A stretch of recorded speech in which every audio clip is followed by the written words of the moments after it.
Welcome back to another daily reflection on the Daily Vedantic. Today's episode is on the concept of love.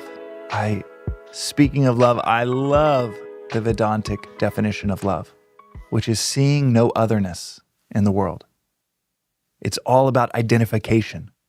And as our teacher, Swami Parthasarathi, will talk about, he'll say this 1,000 times, that it's all about cultivating an expansion and increasing radius of identification with the world around you. Love yourself, love your family. And then if you can, move to love your community. If you can, move to love your state, your country, all humans. Go even further. Love all living beings. Go even further. And true love is seeing no otherness in the world. That can be applied directly to your child, where you see them as an extension of yourself. You identify with them. Somewhat clinical definition is so helpful because it is very different than attachment.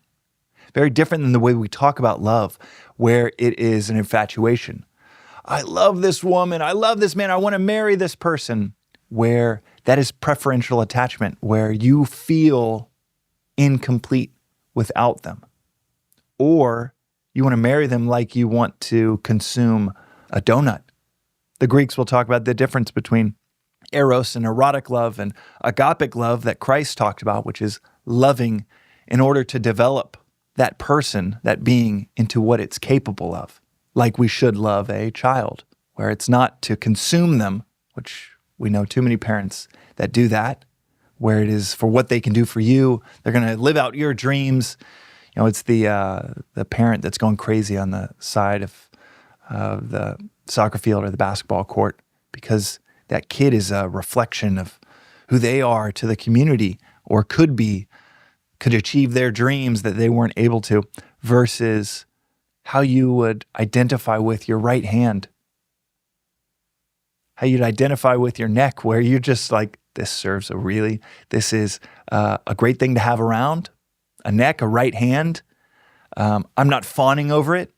I'm not thinking, what will you do for me? I'm identifying with it. You are me.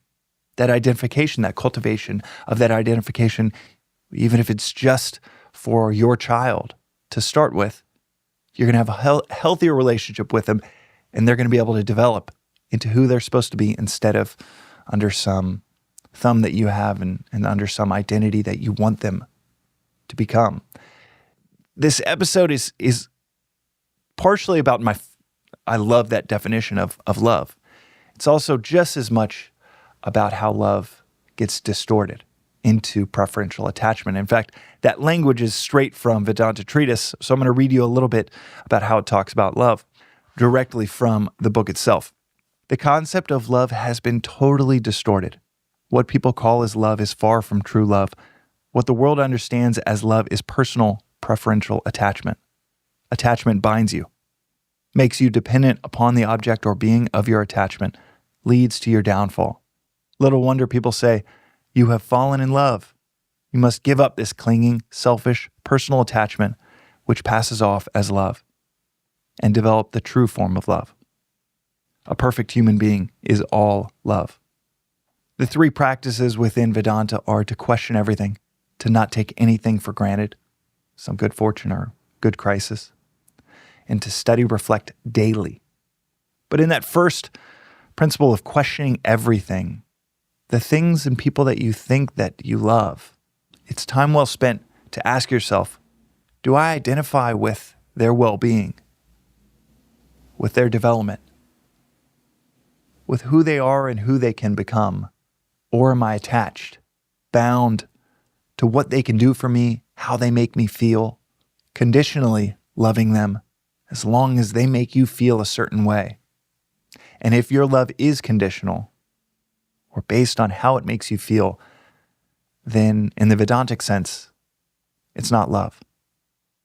It's just attachment. Love is seeing no otherness in the world. That's today's daily reflection on the Daily Vedantic. We'll see you next time. Thanks for listening to the Daily Vedantic. This reflection is part of a free repeating 2-year course in Advaita Vedanta. Rooted in the timeless wisdom of the Upanishads, arguably the oldest philosophical texts on earth.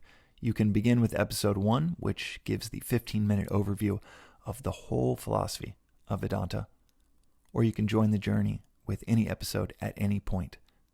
But the critical aspect of this course, of understanding and mastering anything, is to study and reflect, even for 10 to 15 minutes on the timeless each day, preferably at the start of your day.